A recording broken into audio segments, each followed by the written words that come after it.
All right, it's time to make some magic. And before anybody twists my words, pause. Yeah, I said it, pause. Gotta keep it clean out here. The young kids remind me every day. And before we jump in, big shout out to Mace and Killer from It Is What It Is. I'm a huge fan of the show. Y'all killing it. Much respect. Now, Magic, let's get to it. Be honest. Who was the one defender that really gave you problems? Even if people wouldn't expect it. All right, let me be real with you. There was one guy, and people forget this because the highlights don't always show it, but Dennis Rodman. Man, Dennis was different. I'm talking no fear, no ego, no breaks. You hit him, he smiled. You scored on him, he tightened the screws. You tried to body him, and he turned into a wall. Most guys you can read, you can feel when they're frustrated or tired. Not Dennis. He had this engine, this wild energy, like he was built in a lab just to make your night miserable. His rebounding, elite, his defensive toughness, one of a kind. He guarded centers, forwards, guards, didn't matter, and he studied every angle. He knew where the ball was going before you even put it on the floor. People always talk about the scoring battles, the Showtime pace, the rivalry with the Celtics, but the truth is, Rodman was the guy you circled on the scouting report with a big red marker. Because once that man locked in, you were in for a long night. So yeah, unexpected to some, but not to me. Dennis Rodman gave me more problems than anybody else because he never, ever backed down.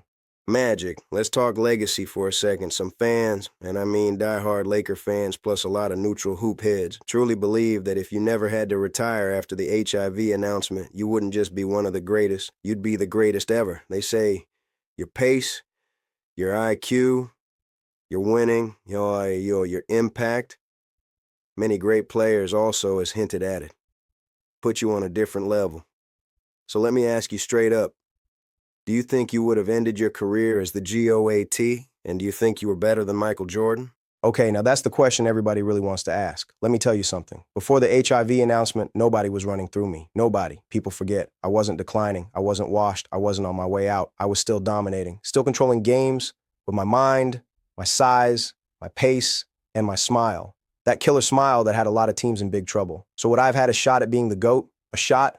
Come on now. I was already halfway up the mountain. Michael's great. One of the greatest ever. But let's be real. He never had to beat me at my peak to get all those rings.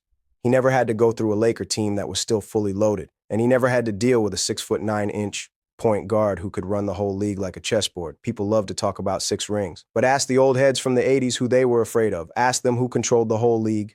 Ask them who had teams changing their entire roster just to try to guard one man. It was me. So yeah, if I don't retire, if I keep going, if you let those Showtime wheels keep spinning, I'm not saying the GOAT conversation would be different.